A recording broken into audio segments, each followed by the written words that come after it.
Andréa Caldas é candidata à Prefeitura de Curitiba pelo PSOL. Já disputou uma eleição para deputada federal e pela primeira vez disputa uma vaga para o Poder Executivo. Andréa é pedagoga, com mestrado e doutorado em educação pela Universidade Federal do Paraná, onde também foi diretora do setor de educação entre 2010 e 2018. E depois de 26 anos de filiação petista, a professora se filiou ao PSOL em 2018, desde então trazendo essa trajetória agora política pelo PSOL, candidata à Prefeitura de Curitiba nas eleições de 2024. Seja muito bem-vinda à CBN, candidata. Muito obrigada pela oportunidade. Candidata, vamos falar um pouco mais sobre propostas para este ano e para o eleitorado. Primeiramente, sobre transporte público. Você defende, aliás, a implantação da tarifa zero. Como seria possível fazer isso hoje na realidade da cidade? Então, Curitiba tem uma das tarifas mais caras do Brasil, né? E nós estamos perdendo passageiros, as pessoas estão deixando de usar o transporte porque não tem condição de custeá-lo. Ao mesmo tempo, a gente vê ali, principalmente nos horários de pico, os ônibus superlotados, né, com problemas. Então, assim, aquilo que foi uma referência nacional, que é o nosso sistema de transporte, que de fato essa ideia do sistema interligado é uma coisa importante, é uma referência nacional e até internacional, mas foi perdendo isso em função, inclusive, da não manutenção da frota e dessa tarifa com preços muito altos, né? Então não adianta a gente manter um sistema de transporte lindo, maravilhoso, que também não é, porque precisa melhorar, e se as pessoas não têm condição de utilizá-lo. Eu tenho defendido isso no nosso plano de governo a partir de estudos, de cálculos, olhando para o orçamento, que é possível a gente implantar já no primeiro ano o passe livre estudantil para todos os estudantes da rede pública e da rede privada. Já tem capitais que fizeram isso. Isso ajuda muito e, ao mesmo tempo, ajuda não só a questão da mobilidade, como também a questão da evasão dos estudantes. Eu sou mãe de 3 estudantes e sei o quanto custa para 3 estudantes, né, se locomoverem todo dia para a escola, pagando essa passagem. E progressivamente a gente defende a implantação da tarifa zero. Há um projeto já no Congresso Nacional tramitando, um projeto de iniciativa da Luiza Erundina, do PSOL, que propõe a criação de um sistema único de mobilidade, tal como o SUS. E aí, nesse sentido, o governo federal entraria com uma contrapartida também. Hoje já o governo estadual ajuda a subsidiar o transporte público nos municípios, mas a partir de agora, desse projeto, também o governo federal subsidiaria. Isso reduz o custo, né, para a prefeitura do subsídio e permite que a gente implante a tarifa zero. Eu sou entusiasta dessa ideia porque eu acho que isso resolve uma série de problemas, inclusive o problema do meio ambiente, do transporte, do tráfego, enfim, e o transporte público passa a ser considerado como um direito social. A senhora comentou algo que é muito importante, que é o subsídio. Até mesmo uma comissão na Câmara recentemente discutiu essa questão da tarifa zero, diz que não seria possível porque era necessário pensar em outras fontes para subsidiar o transporte. E essa questão sempre aparece justamente de como financiar o sistema de transporte. De onde viriam esses recursos e como a senhora pensaria também, ou já pensa, nessa articulação para o subsídio? Então, eu acredito que é possível, sim. Hoje, o subsídio do transporte está em 220 milhões. A prefeitura não paga todos esses 220 milhões. Se eu não me engano, é 66 milhões a parte da prefeitura. Vamos pensar uma questão. O nosso orçamento público, que é o maior do estado do Paraná, é de 14 bilhões. Nessa mesma audiência pública que você fez referência, a URBS falou que para implantar a tarifa zero teria que ser aumentar o subsídio para 1 bilhão. Ainda que a prefeitura tivesse que bancar tudo isso, e não é o caso, 1 bilhão é menos de 10% do orçamento da prefeitura, da sexta cidade mais rica.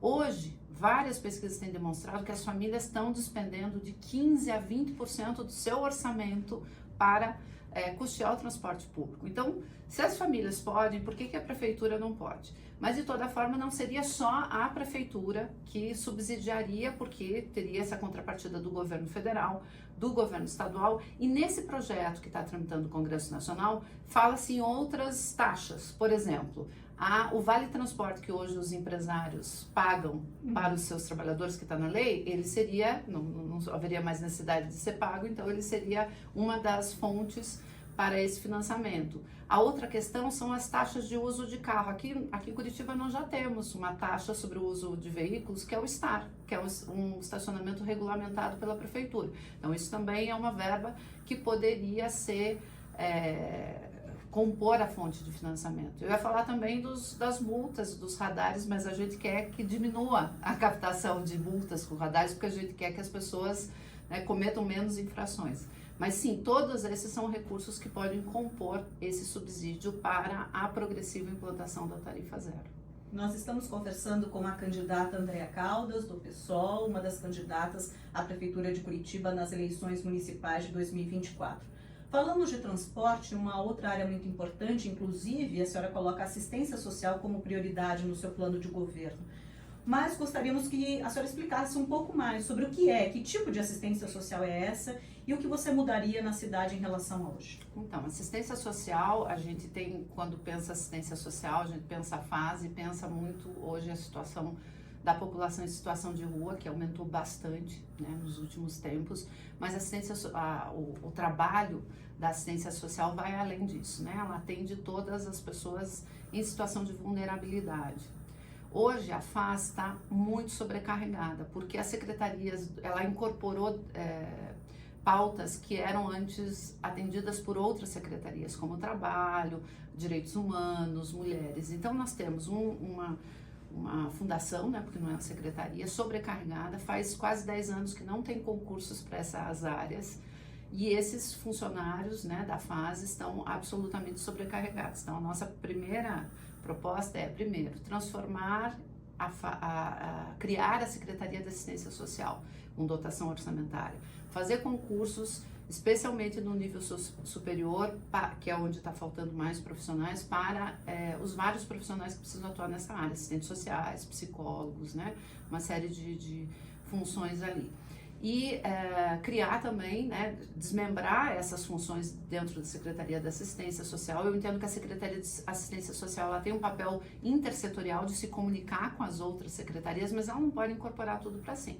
Então, criar a Secretaria da Mulher, criar um Departamento de Direitos Humanos, né, a Secretaria do Trabalho, para que a gente possa ter mais braços para essa tarefa. Então, esse para nós é uma prioridade, porque vamos pegar uma das questões que é a população da situação de rua. Vamos lá. Hoje a gente tem ali alguns dados dizendo que 4.000 e pouco dessas pessoas preenchem o cadastro único. Como nem todas preenchem, quem trabalha com essa área estima que nós temos provavelmente o dobro disso na cidade de Curitiba, são 8.000. A FAS tem mais ou menos 1.600 vagas nos seus abrigos, ou seja, mesmo que todo mundo que estivesse na rua quisesse ir para os abrigos, não teria como fazer. Então, tem um problema de falta de equipamento. Essa gestão fechou equipamentos, fechou o condomínio social, fechou alguns CRAS, né? Então, além de não fazer concurso, fechou esses equipamentos. Aí o que acontece? Esses funcionários estão sobrecarregados, tem havido uma contratação de terceirização, esse terceirizado ele não fica por muito tempo, e o trabalho, vou falar de uma das áreas, que é da população em situação de rua, entendendo que a Secretaria de Assistência Social não faz só isso, mas vou pegar esse lado crítico. O trabalho com a população em situação de rua exige constância, exige conhecimento, né? A população em situação de rua ela tem uma variedade de situações, tem desde a pessoa que está ali, que é dependente química ou é dependente do álcool, tem a situação de miséria, tem gente que foi expulsa de casa, principalmente a comunidade LGBT. Então, é preciso que para cada uma dessa população tenha um tratamento diferente e um tratamento humanizado e com constância. A gente tem que trabalhar com a redução de danos, tentando convencer essas pessoas a sair da rua, né, apresentando os serviços sociais, e o nosso objetivo, obviamente, é que elas, ao final, saiam da rua, né? Mas para isso, nós temos que ter profissionais especializados e fazendo um trabalho com condições de trabalho para estar criando esse vínculo com essa população.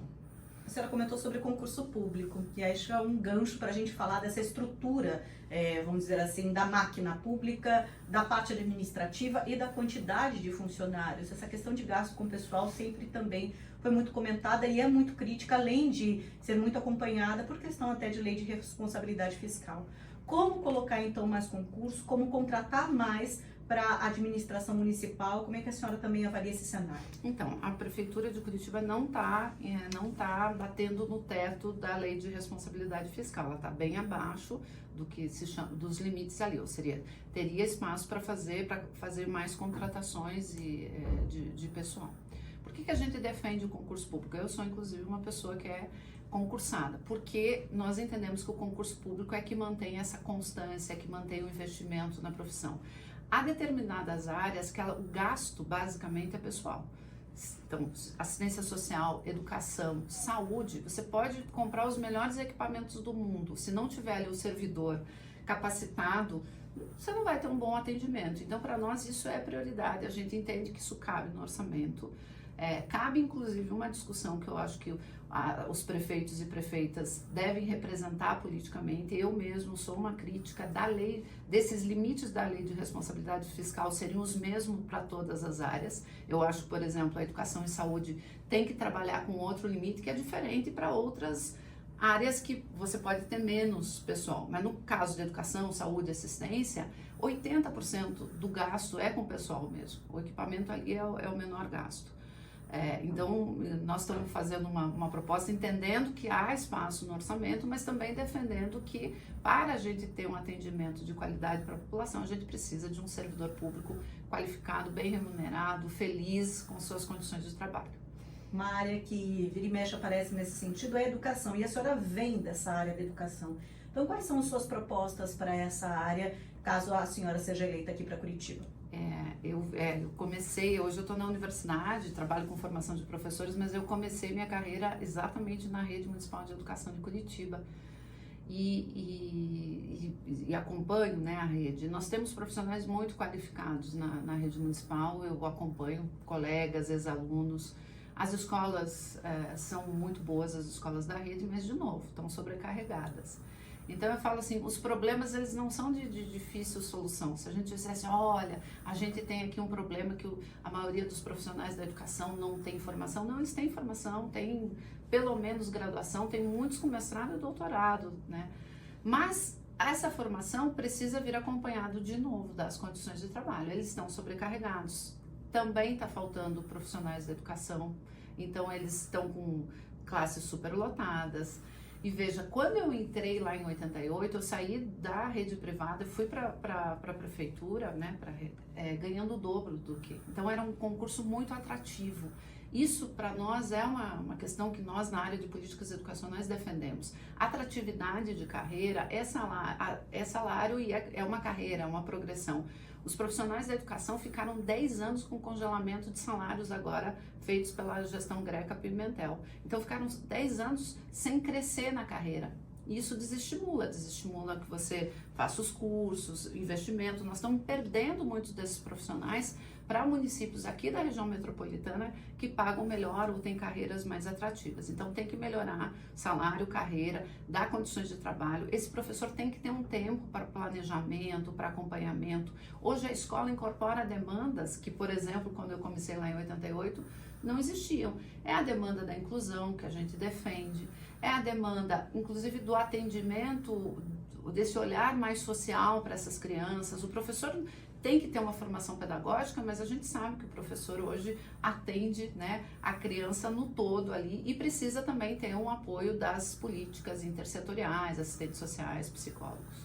Falta um minuto para a gente finalizar a nossa entrevista, passar rápido. Então eu gostaria que a senhora deixasse o recado aos eleitores, não só da sua base, mas para a população curitibana de maneira geral, que conhecer um pouquinho mais das suas propostas. Eu agradeço muito a oportunidade. A gente sabe que a eleição ela ainda é um espaço de disputa muito desigual. Há uma disputa, a diferença de recursos entre os partidos, de tempo de TV. Então, toda essa oportunidade que a imprensa nos traz de ter o mesmo tempo que os outros candidatos, a gente agradece muito, porque é a possibilidade de a gente apresentar com mais tempo as nossas propostas. Nós construímos e ainda estamos construindo, ouvindo as pessoas, um programa de governo com propostas. Esse programa foi feito ouvindo quem atua na área, quem trabalha na área. Nós temos, de fato, soluções para essa cidade tão rica, mas ainda tão desigual. E a gente convida as pessoas a nos acompanhar nas redes sociais, acompanhar as nossas propostas, interagir com a gente. E eu acho que o grande desafio é a gente convencer as pessoas de que a política hoje não precisa ser feita pelos mesmos de sempre, que é possível outras alternativas para a política. Candidata, muito obrigada mais uma vez pela entrevista e também por essa atenção aqui com os ouvintes da CBN. Muito obrigada. Andréia Caldas, candidata à Prefeitura de Curitiba pelo PSOL, foi a nossa convidada. CBN, a rádio que toca notícia.